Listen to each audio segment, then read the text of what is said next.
Good afternoon and welcome to the Brooklyn Brownstone School. My name is Nakia Haskins and I am the founding principal. We were founded with parents from Bedford-Stuyvesant community and we opened our doors in 2008, 2009 as with pre-K to first grade classes.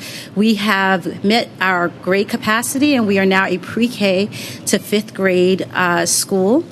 And our teachers have done a wonderful job and given us the honor to have the mayor come and announce the New York State ELA and math scores for the city at our building. So I would like to thank them for their hard work and the effort that they've put in for this great honor. And it is my pleasure to introduce Mayor Bill de Blasio. Thank you. Thank you very much. Doing good? Yes. Okay. Well, thank you so much, Nakia, and to everyone at the Brooklyn Brownstone School, otherwise known as PS 628.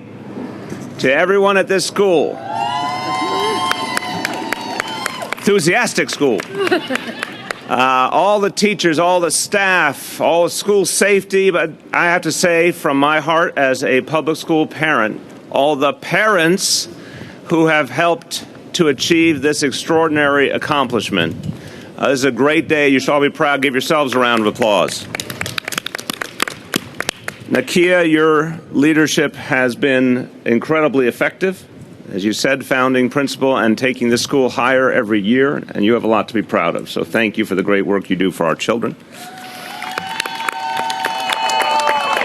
I want to thank our Chancellor, Carmen Fariña, our Brooklyn Borough President, Eric Adams, our New York State Assembly Chair of the Education Committee, Kathy Nolan, and New York City Council Chair of the Education Committee, Danny Drum, who are all here with us. And we are all here to celebrate this school and to celebrate good news that's actually happening all over the city with the test scores we're seeing. But let's talk about what this school achieved in the New York State math and English exams, because it's extraordinary.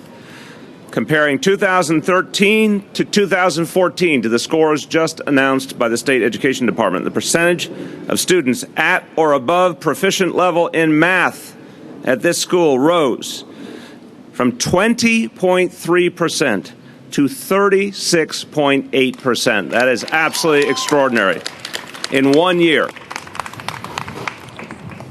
But as they say on the late night advertising, but wait, there's more. Percentage of students at or above proficiency level in English rose from 27.5% to 44.1%. That is amazing. This school is doing a lot of things right. It's partly the great leadership. It's partly the parents' involvement. But it's also the work that's being done to invest in and strengthen teachers. That is making a huge difference, and Nakia has been very focused on the effort to always develop and improve her teachers. And she's doing everything possible to ensure that teachers get the training they need, the ongoing training, constantly helping them to get better.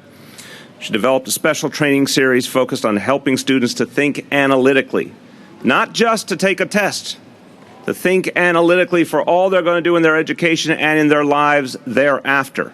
And then that gets reflected in the test. So this is a deeper approach. This is the big picture approach, preparing our children for life and for their careers ahead. It also helps them to be ready to express that through a test. And you can see the difference it's making when our teachers are supported in their efforts to get to the root of things and help our children think more effectively, more analytically, more critically. And obviously, Nakia's efforts and the efforts of everyone at the Brooklyn Brownstone School have paid off. But even better news, this school does not stand alone. This school is a trendsetter for something that's happening citywide. This is a good day for the whole New York City school system. Again, comparing 2013 to 2014, the scores just announced for this last school year. The percentage of New York City students in grades 3 through 8 who are at or above proficiency level across all our schools in math rose from 29.6% to 34.2% citywide. In English rose from 26.4% to 28.4% citywide. That's progress across this city. It's good news. And it is a sign of many things to come. It is a beginning. We have an immense amount of work ahead. It's very nice to have a moment when we can celebrate some good, but it is never a moment to rest on our laurels. It's only a chance to reload and go deeper because we have a lot of work ahead. And we're working to do things in a very fundamental way because this school system needs a lot of work. Even with this progress, we know, we're going to be very clear and consistent, we need to do a lot to improve our schools. And so we're remaking this system in a variety of ways, which I'll talk about in a second. Remember, the test scores are one indication of some progress, and we're happy about them, but it's also important to note what the Chancellor and I believe fundamentally. Tests like this are only one measure. So I'll say that when the test scores are good, and I'll say it when they aren't so good. They're only one measure. A school is not the sum of its test scores. There's a broad consensus among educators the best way of measuring student learning and achievement is to use multiple forms of assessment. So we value the information we're getting from these test results, but we have to look at a lot of other measures to truly understand where we are and where we need to go. And again, we recognize the improvement that this indicates. We have a long way to go because the goal is to have 100% proficiency for our children. We know how hard that is. We know how difficult that path may seem, but that is the goal, to reach every child. So good news inspires us to more action, and we know there's a lot of action we have to take. And what does that look like? Well, you've seen some of it already. Starting in just a few weeks, a major step forward, going up from 20,000 full-day pre-K seats to over 50,000, starting this September 4th. That's going to be a big change for this school system. After-school seats for middle school kids is going to be a big change for this school system. More teacher training across the board. No one epitomizes the value of teacher training more than this chancellor. And she's one of the most accomplished teachers this school system has ever seen, and she believes in training teachers all the time. Greater parental involvement, because this is something that was left out of the equation, and we're going to make it central to the equation. And the community school model. You're going to see 100 by the end of this term, where we bring healthcare, physical healthcare, mental healthcare, community services into the school, families into the school, a united front to help our children. These are just some of the things we're going to do. By the way, when it comes to the curriculum we need, let's be clear. We want to aim high. We want to aim high. We think you have to provide the teacher training if you want to aim high. You have to get parents involved as key allies if you want to aim high. Thank you. You have to. It's good to see the Community Education Council is out in force. You have to start kids earlier and stronger and better if you want to achieve. But we aim high, which is why we do believe in the Common Core curriculum. We want to handle it right. We don't want to just declare it's there and then not do the work necessary to support it. So we're making the investments and making the changes of strategy to actually live up to the Common Core. And that includes a Common Core curriculum at the pre-K level. You can't have higher standards without higher investment to reach those standards, and we are making those investments for our children and to help our teachers be better all the time. It is a very challenging world out there. I can tell you in our household there's an ongoing conversation about Dante and college ahead. And Dante knows that it's a much more competitive context than when Charlene and I applied for college, and all young people know the economy is in many ways more challenging than ever. We need to keep raising the bar on achievement, help our children truly be ready, but it begins with a mindset. We want to teach them to think critically. We want to teach them those analytical skills. We want to help them with a lot of support early and often. Not just hold them to a high standard and talk about it, but invest in it regularly. And we think we can make that happen. So today is an indicator of something. It's an indicator of progress, but it's a reminder of how much has to be done. Now, we say this path includes constant development of our team. Our teachers are a crucial, crucial asset. You develop that asset, you support that asset, you honor that asset. We want good morale among our teachers, but not just because of happy talk, because we constantly support and uphold and uplift them. You see it in the approach we took in the contract, which focuses on teacher development. You see it in the fact that this summer, under Carmen Fariña's leadership, principals and teachers alike have been training and training and training. It's like they're all going to the Olympics. They've been training all summer to be the best they can be. Over 900 principals attended professional development sessions this summer. Over 900. And this July, thousands of teachers went to training sessions to improve their craft in the middle of the summer. And this work will continue and deepen. As part of the contract, teachers will devote 80 minutes every Monday to professional development. Every week, more and more focus on training so they can be the very best. There's a lot we're working on, and we'll be announcing a lot more on the education front in the coming weeks. But we got some momentum now. We've got some forward motion. We're going to build upon it. It's important to say, before you hear from my colleagues, that we know that these test scores reflect a school year that was in transition. The first half of the school year under the previous administration, the second half of the school year under our administration.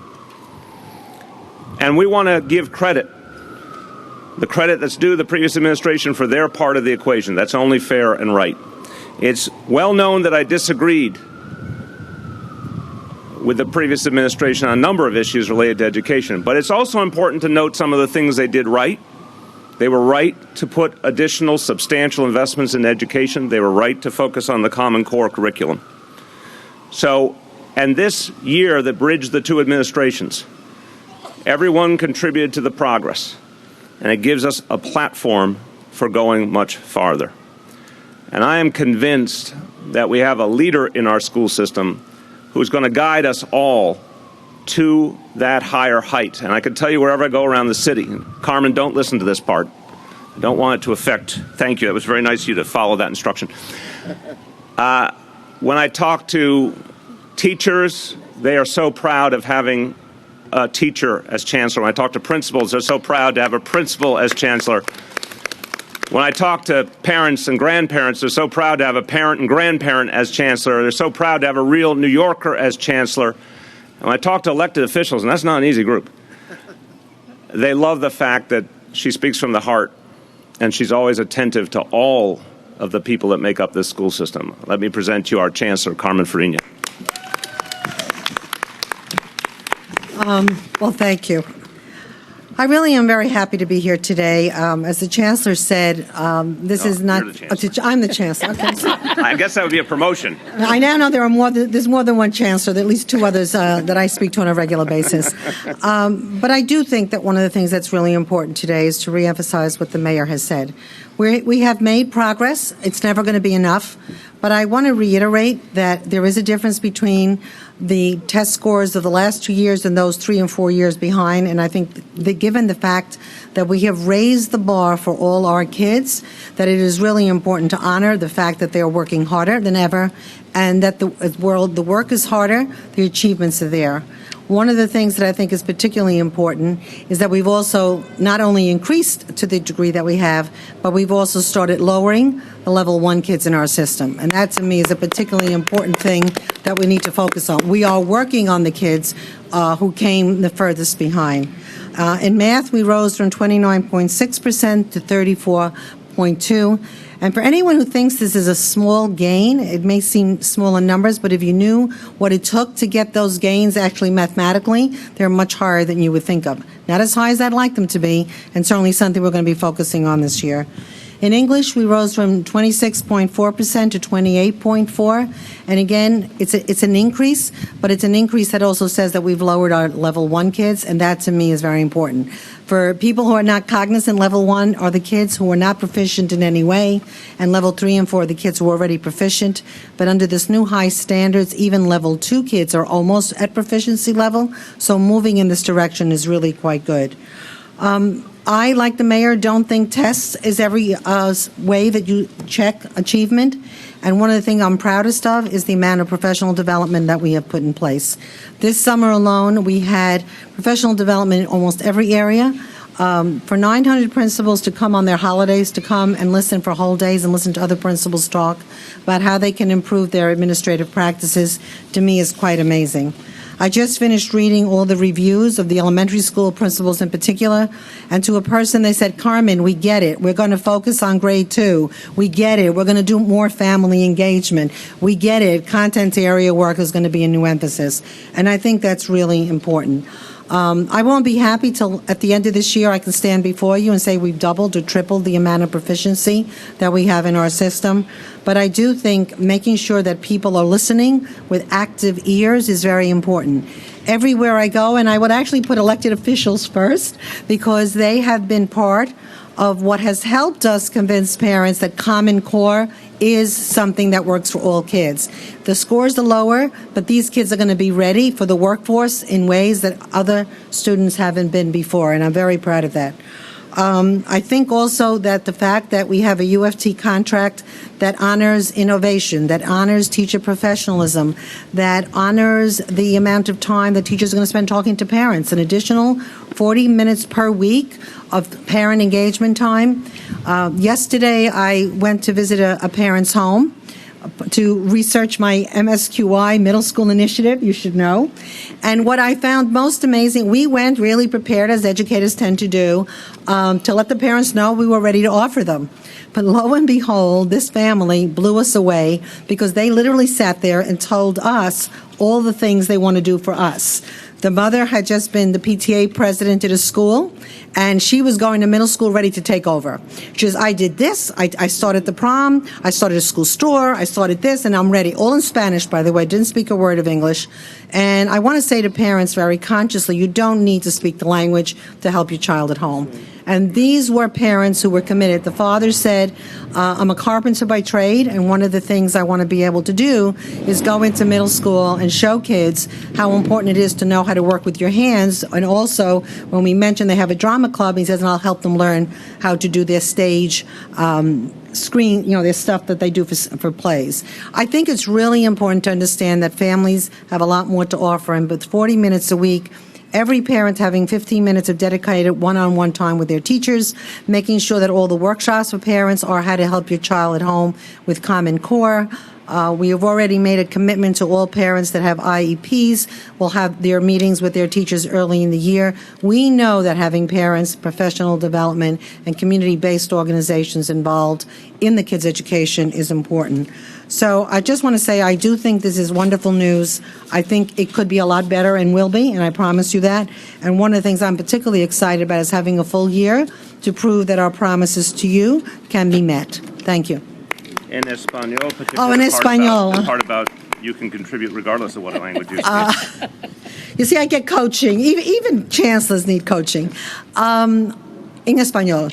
Es muy importante que reconocemos que el día de hoy no es para celebrar las noticias como si fueran buenísimas, pero son noticias que están enseñando que lo que estamos haciendo, estamos enseñando progreso. Que los marcas hoy en los exámenes están mucho mejor que estaban el año que viene, pero para el año próximo van a estar aún mejor. Y la cosa más importante que padres tienen que entender es que ellos tienen que ayudar a los chiquillos en sus casas. Este trabajo no es una cosa que las maestras pueden hacer solamente. Este trabajo necesita la ayuda de los padres, de las comunidades, de las asociaciones culturales de cada grupo. Y la más gente que tenemos para ayudar, lo más importante que va a ser la experiencia que tengan los chiquillos en sus escuelas.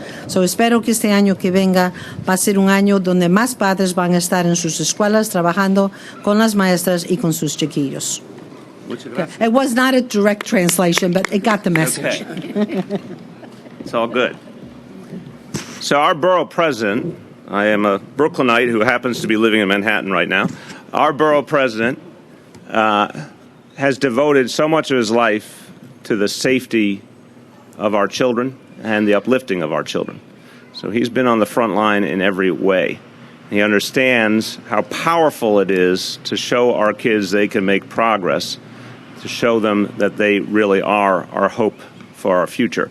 I'd like to present the Borough President of Brooklyn, Eric Adams. Thank you, Mayor. Thank you so much, Mayor, and I thank the team that's here, my former colleagues in state government, And in order for our children to really have a chance, we need a chancellor that can see the vision. And we found one in our current chancellor. And we thank you for the countless number of conversations we've had around how do we improve the education of our children. And I'm happy here in Bed-Stuy, right here on the corner of Lewis and MacDonough, the principal of this school, her mother and I used to be police officers together. And so it really falls into the mayor's concept. The greatness of our children cannot be reflected in one moment or one particular action. If you watch on Friday, the mayor and I were together on Myrtle Avenue at an after-school program and community center that he has extended the hours so our children could have a safe place to learn and develop.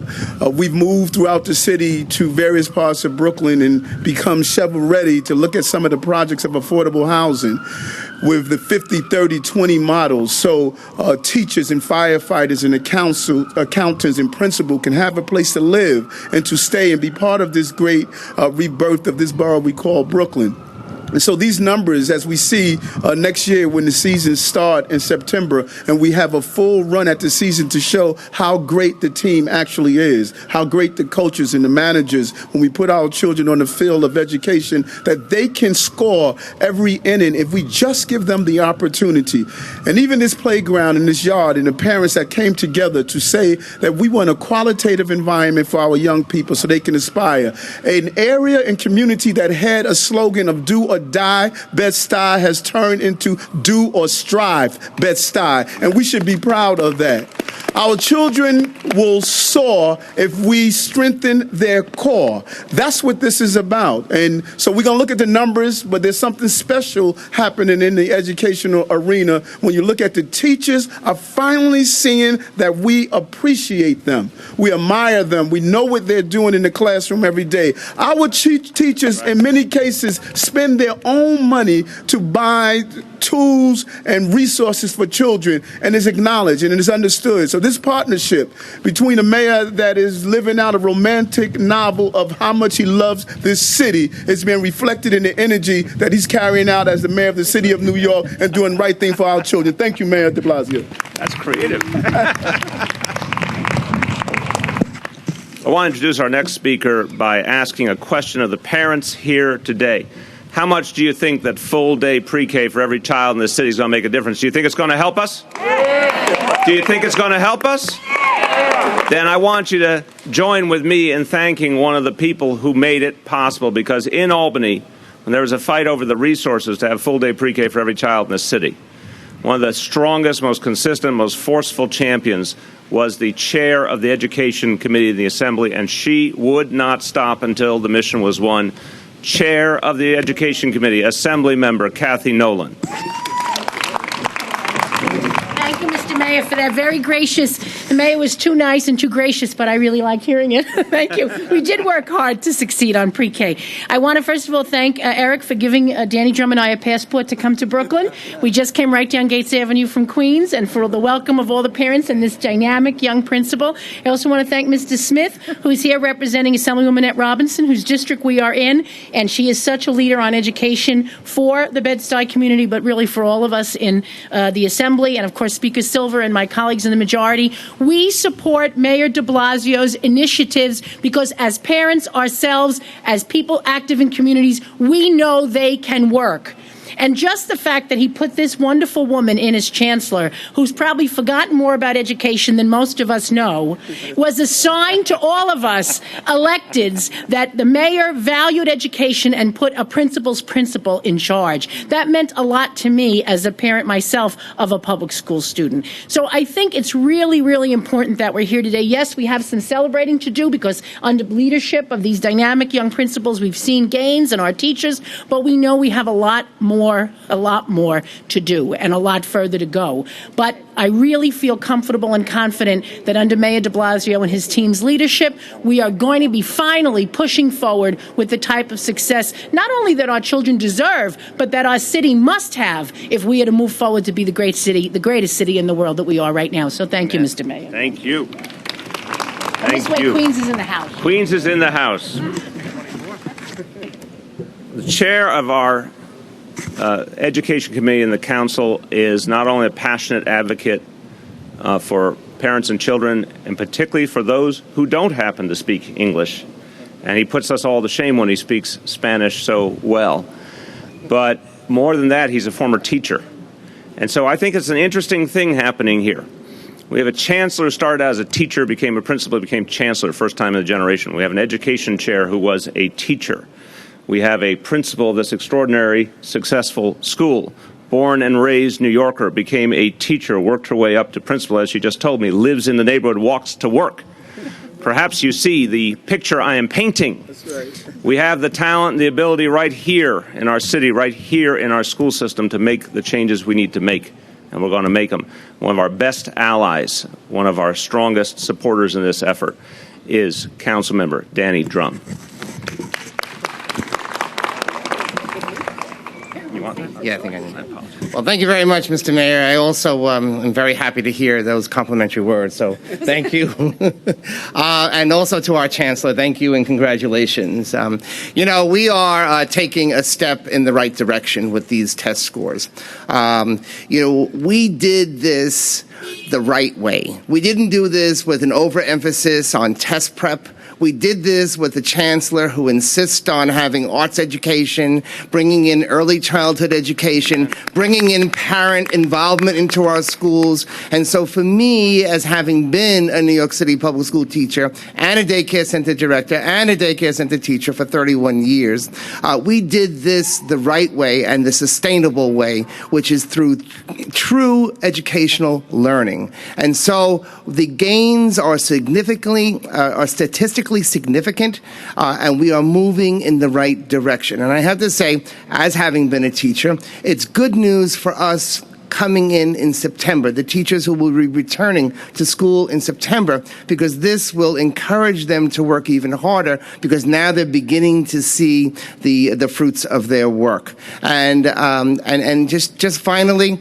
I have to say, I'm very pleased that the emphasis is not only on the test scores, but also on all the other ways in which we're improving education, and we need to continue to look at children in that holistic manner. So thank you very, very much. Thank you. Okay, so we're going to do a moment of Espanol. We're going to do on-topic questions, then we're going to do off-topic questions. Hold on, getting this step in the right place. There we go. En Español. Estamos orgullosos de anunciar que nuestros estudiantes de escuelas públicas han mejorado en matemáticas e inglés. Seguiremos capacitando a nuestros maestros para que esta mejoría continúe. With that being said, let's do on topic first.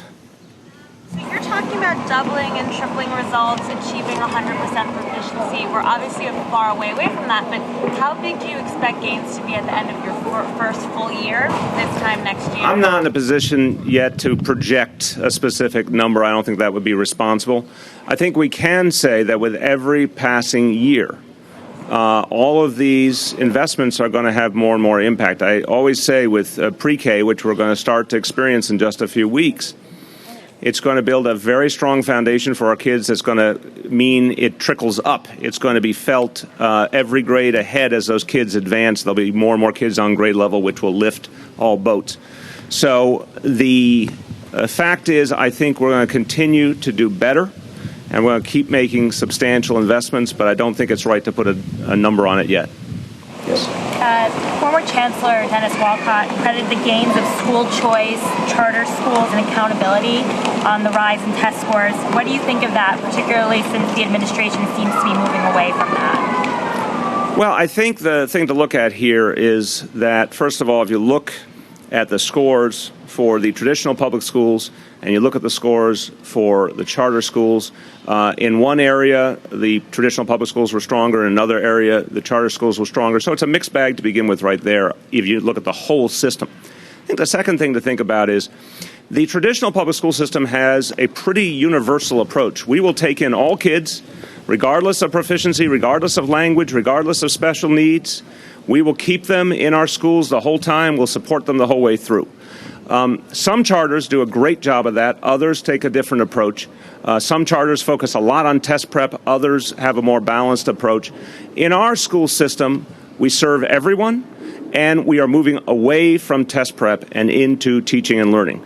So I think it's hard to judge with all those moving parts exactly what you hear from this set of scores. I think what we'll know a lot more in the coming years as we deepen our approach is I think we'll see the evidence that a more holistic approach works, an earlier approach works, the investments in teacher training work. We think that's going to be proven in short order. And when you work in an atmosphere, You want to jump in?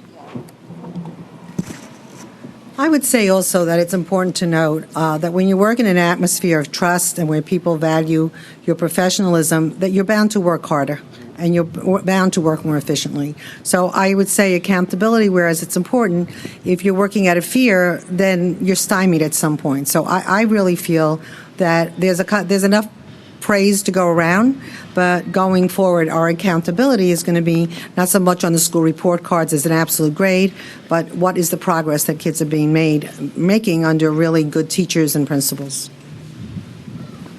Can you say a little more about how you are going to hold schools accountable? Louder. Can you say a little more about how you are going to hold schools accountable? So if they aren't making progress and they've been struggling, what are you going to do? And if you're not going to use test scores to judge that, what are you going to use? Well, test scores are part of it. As multiple measures means, I'll start and Carmen can jump in. Multiple measures means you look at a whole host of things. You look at student grades, you look at evaluations, you look at a whole bunch of stuff that's not just a single standardized test. I remind people, for those of us of a certain age, long ago, standardized testing started to be questioned in this country for its fairness, for its accuracy. It has a role to play. It does provide a certain measure that can be helpful, but it's not the whole picture. And let me offer a quote to you that I think might be helpful at this juncture. This is from our United States Secretary of Education, Arne Duncan. He says, quote, "You have to look at multiple measures. You look at value added over a couple of years, not just one. You have multiple observations, too, from principals or peers, and you can ask the children with student surveys." That's a snapshot that says that, educators around the country understand you need to look at a lot of different measures to get the whole picture. What we're not going to do is overly rely on high-stakes testing. We're not going to grade schools anymore based on a high-stakes test. We're not going to create a high-pressure test prep atmosphere. We actually want to figure out what's going on. And I think this school is a great example. Here's a principal really focused on teacher training and was able to move a lot of things forward. Not, as you heard, not because she said, go out and do test prep all day. She said, go out and teach children to think analytically, and we're going to give you the training to do that. So we feel confident there's a lot of measures we can use, and they will be used effectively. Do you want to add? Or?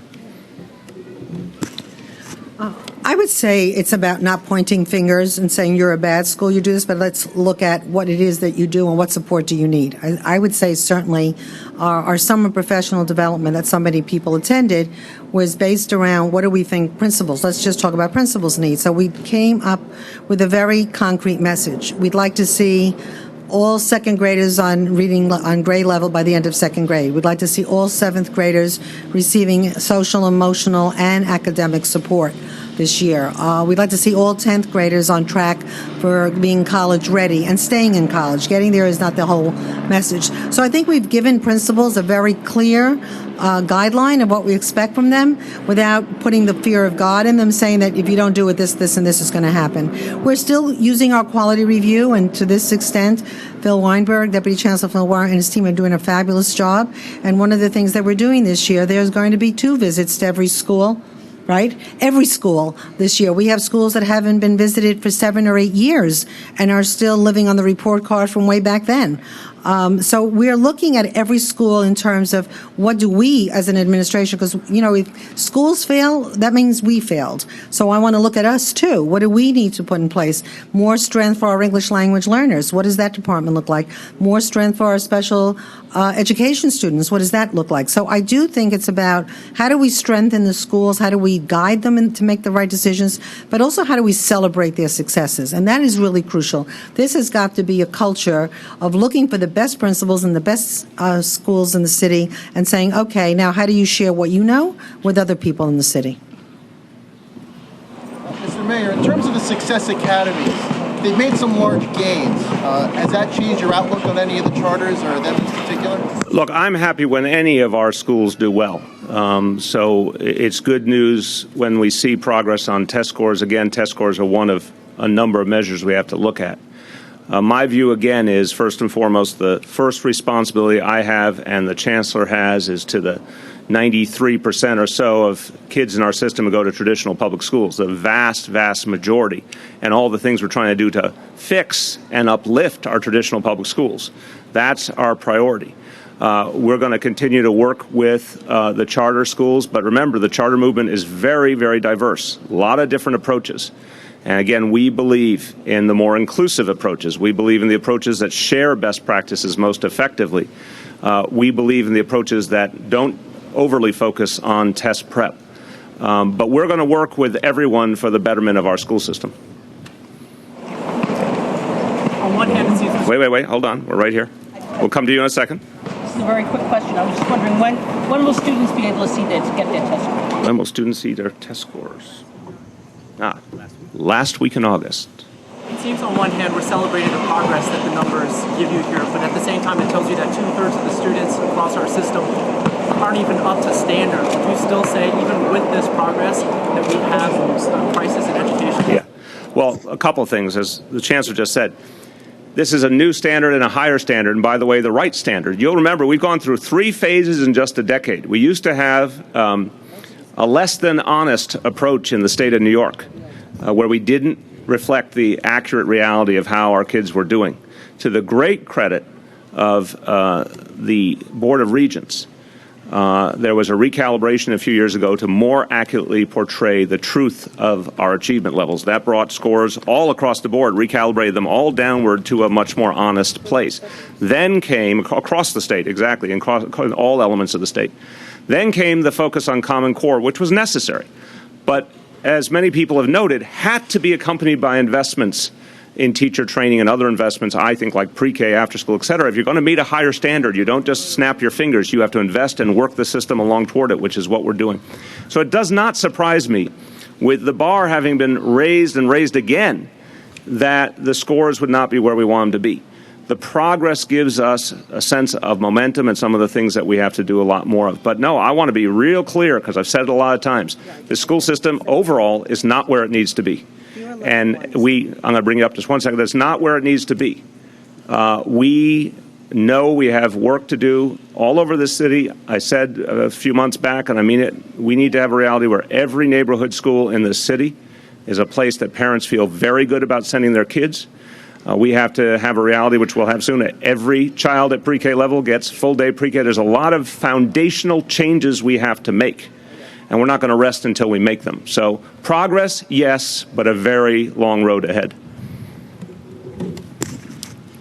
Had these results been able to have been translated into the test that was given 3 years ago and more, this would have been in the 90s. So let's look at it, in that particular way. Also, the fact that we're lowering the number of level 1 students, which are the lowest levels of kids, to me is also progress, which is not necessarily in all your sheets, and I think that's really important. But this doesn't mean that our kids aren't reading and writing. It means that in order to be ready for the workforce of tomorrow, you need more than just to be on average level. You need to be on proficiency and mastery level, which is really different than what we've expected in the past. We've almost lived in a fool's paradise because we put kids in college, many of which needed remedial work. That's right. They got into college, and then after the year 1, they never lasted more than that. We want to say that we want to get kids into college, college ready, so they graduate after 4 years and get a good job after that. And this is also a question of the future of our city and the future of our economy, because we see right now we don't have enough engineers in New York City. And we have to change our school system to produce more and more kids, more STEM programs, more and more kids ready to be a part of the workforce that we're going to have. Not just today, 20 years from now, the workforce is going to even require more. And this school system has to align to that. So that's a lot of the investments we're making. I'm taking media questions there. A question on admissions and test scores. Since the state has said that test scores can't be used anymore as a main criteria for admissions, what is this going to mean for competitive middle schools and high schools that used to pick kids that had primarily level 4 scores if they can't use those scores now going forward? Well, first of all, many of our middle schools admissions already use things like attendance and behavior and some teacher recommendations. So I think we're going to be looking at those more extensively and asking people to do multiple criteria for admissions into the middle schools that are district-based. We have committees working on some of the other admissions procedures, and we expect to be able to announce some of that probably by the end of September. Wait, someone who hasn't gone yet? Yes. For Chancellor Fariña en español, si puede. So I think you already answered this a few minutes ago, but you were saying testing is not the only measure. So what are the other ones that you were talking about en español? The multiple measures. Es importante que los padres sepan que cuando vais a tratar de entrar en ciertas escuelas, que también os van a preguntar si vuestros chiquillos van a las escuelas todos los días. La atención que tienen en sus escuelas es muy importante y también en muchos casos la manera que actúan en clase. Pero la attendance es muy, muy importante. We're finding that attendance is really... En español. Attendance. Help me here, Mike. Is there a word for attendance? La atención. Asistencia en la clase es muy importante y muchos de los chiquillos que están fallando en sus cursos fallan porque no van a la escuela todos los días. Thank you, Maite, for that assist. One or two more on topic. You two have gone. Anyone who hasn't gone? On topic, yes. Mayor, there are some pretty profound differences by racial and ethnic group in the scores. What's your reaction? What do you think when you see that? I couldn't hear you well enough because of the truck. Let's give you one more chance to restate that, please. Some pretty profound and striking differences in the test scores by ethnic and racial group. What's your reaction? What are your thoughts when you see that? We have a lot of work to do. It's part of a history of disparity that has to be addressed, and it has many causes, and we have to address them across the board. We talked a lot about the Tale of Two Cities. It exists in our schools, and we have to address it. That means full-day pre-K. That means after-school programs for middle school kids. That means teacher training. That means parent involvement. That means community schools, and a lot of other things you'll be hearing from us. But we have to get to the foundations here.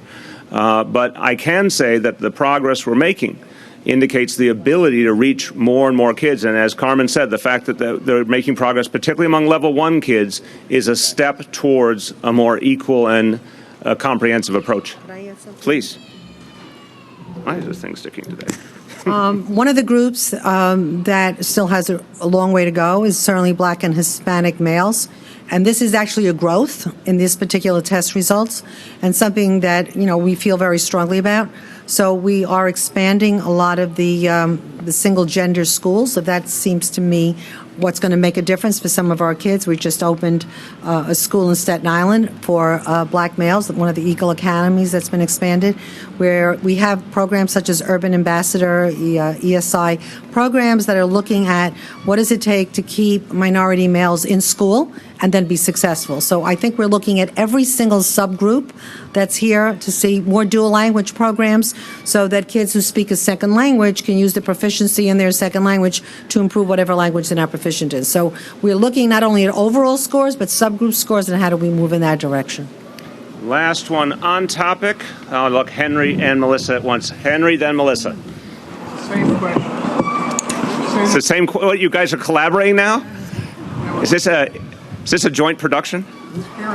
Okay, good. I'm glad you're open about it. We're not able to see the changes in level 1 and level 2 proficiency. Can you just Talk about the level 1 to level 2. We know you referenced it. We brought our resident expert with us. You have to introduce yourself for the group. Hi, everyone. I'm Alice Brown.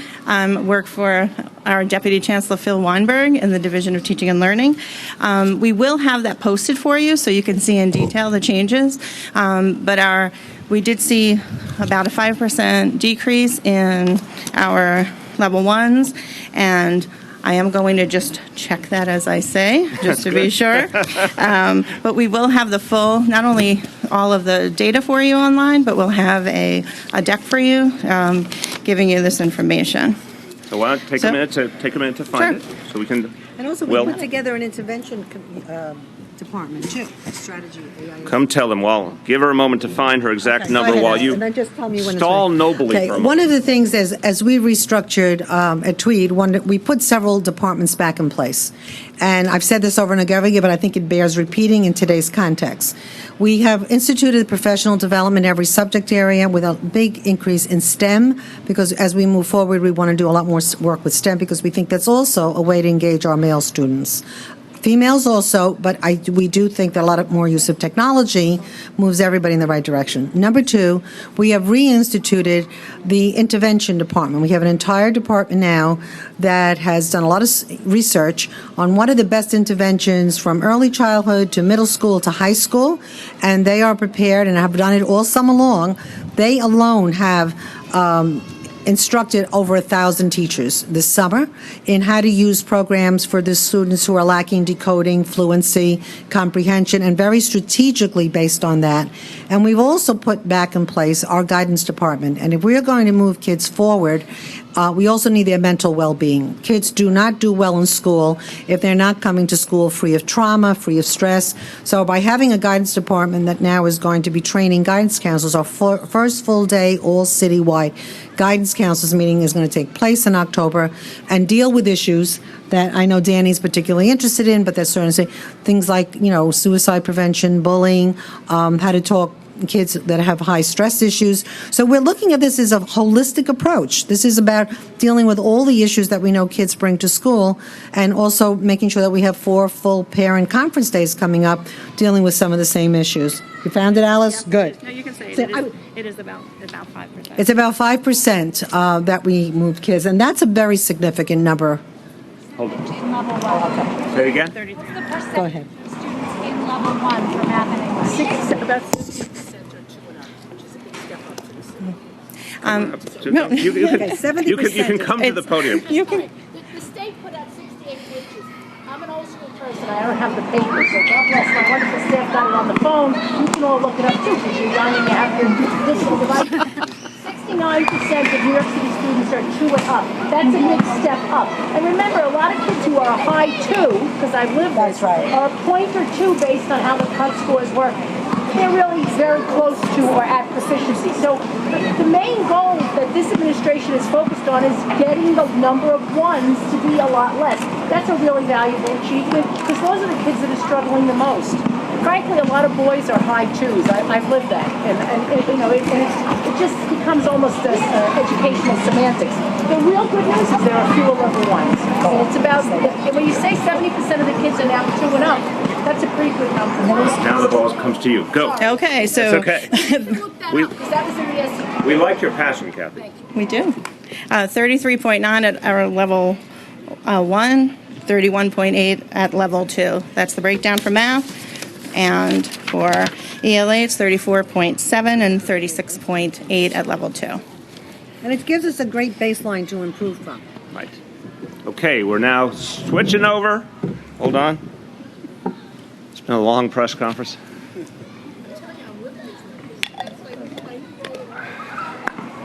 Let's go to off topics. Jonathan. Mr. Mayor, I wonder if you can get your thoughts on the situation in the last few days in Ferguson, Missouri. And additionally to that, that incident was set off by a person being killed by a police officer. Obviously, we've had a similar situation here at the Eric Garner case. Why do you think things have developed so differently there and here? Well, I think we have a very different reality here. I'm not an expert on Missouri, but we have a very different reality here, obviously. We, for decades and decades, have had the tradition in this city of respecting and properly managing peaceful protest and the right of people to express themselves. And I give the NYPD a lot of credit. I give the people of this city a lot of credit. There's been many, many times when people have raised their voices passionately, but the norm in this city is peaceful protest and nonviolence. And the NYPD does, I think, an extraordinary job of creating a secure environment while also leaving the proper space for people to express themselves with their constitutional rights.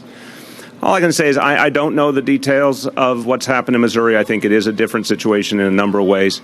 But some of the images are certainly troubling. I don't like to see journalists under arrest. I don't like to see situations where there's such intense show of force that may not be entirely necessary. But I can say safely that the way we do things here, I think, is the right way. There's a tremendous respect for the democratic process while maintaining security. Do you agree with Hillary Clinton that the civilian deaths in Gaza have to do with the fault of Hamas for sending over rockets? Unquestionably, the original sin here is that Hamas attacked civilians in Israel with rockets and then cynically placed their military assets in the areas of their own civilian population. And it's disgusting that, that using innocent civilians as shields during military actions, absolutely inappropriate. Attacking innocent civilians wantonly, which is what the rocket attacks were meant to do, is absolutely inappropriate. Look, we all hope for a peaceful solution. There obviously is another ceasefire. I hope this one lasts and that we can get to a long-term peaceful solution. And I hope the notion that all militaries need to do all they can do to avoid civilian casualties becomes the norm all over the world, because it's something the United States military has more and more focused on, is trying to do all it can to protect civilians even in the middle of warfare, and we need to see that become the norm. But no, there's no question Hamas is the reason for this conflict. Several members of Congress today called for the federal government to get involved in the Eric Garner case and Keith Jeffries and Gregory Meeks. What do you make of that call for the federal government to be involved? Look, I've said many times, and Commissioner Bratton has as well, if the Justice Department decides to get involved, we respect that and we will cooperate fully. So that's a decision for the Justice Department to make.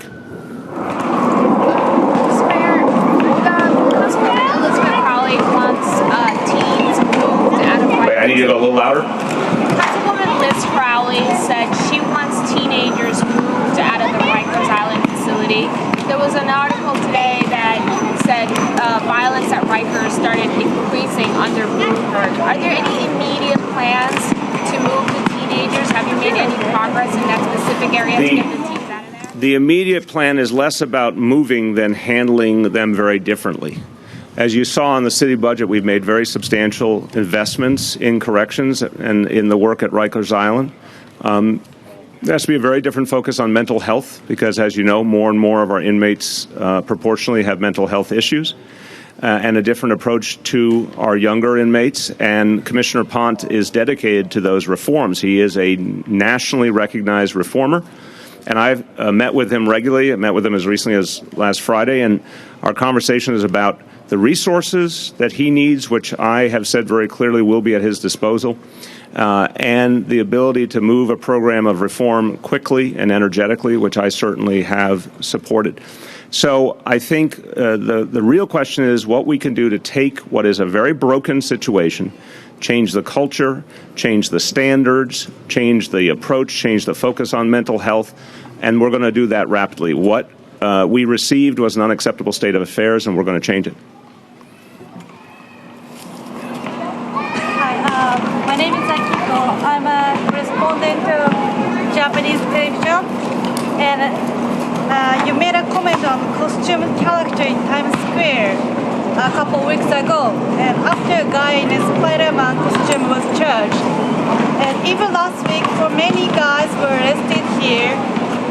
Could you tell me more details how the city will deal with this problem? Sure. There's going to be a lot of pieces to this equation. But the bottom line is it's not appropriate for anyone to compel one of our visitors to give them money to take a photo. It's just not appropriate. So those who are out there playing by the rules and treating our visitors appropriately, that's one thing. But those who have been harassing visiting tourists, that's not an acceptable state of affairs. NYPD and community organizations are working to improve that situation. I think you're going to see a very different reality over the next few weeks. I have been handed a note. I have not seen former Councilmember Al Van. Where is he? Where is he? He's in the back. How far in the back? Al Van, ladies and gentlemen, welcome. Welcome, and Al, credit where credit is due, my former colleague. I understand you made very substantial investments in your time in the council in this school, and that's one of the reasons for success. So let's give Al Van a round of applause for that. Okay, Melissa. The family of PJ Oviedo has filed a notice of claim against the city at the time that the child was killed. I believe you said it was unacceptable for I have not seen the specifics of the lawsuit, and I don't tend to comment on legal actions against the city. I think the bigger picture here is there will obviously be a whole discovery process, and a lot of facts will come out in that process. But I think the big picture is we've got a lot of work to do across the Housing Authority on security. This is a challenge that's been developing over decades, and we're going to address. But I would be careful about analyzing a particular moment and a particular tragedy without a very meticulous investigation. Over there, I saw something. Go ahead. Hi, Mayor. We know that you took subway to your inauguration on your first day of work, but recently there are several bed bug reports on. There are several what? Bed bugs. Bed bugs. That's a new one. Okay. Or that's an old one come back. Okay. Including N train and 7 train, which has dramatically influenced the Chinese community in New York City. I wonder, would you also feel scared when you're riding subway and see them, or how would you respond to this problem? Well, I feel very safe and secure and healthy when I ride the subway, but if there's a particular problem in one part of our subway system, we'll certainly work with the MTA. Obviously, the MTA runs the subways, but we will work with them to try and resolve that. We want to make sure everyone's safe. But in my own experience, things have been going well in the subways, but I'll certainly look into that. There's a case of a bright speech of a school aide. Louder. School aide accused of punching a student, an autistic boy.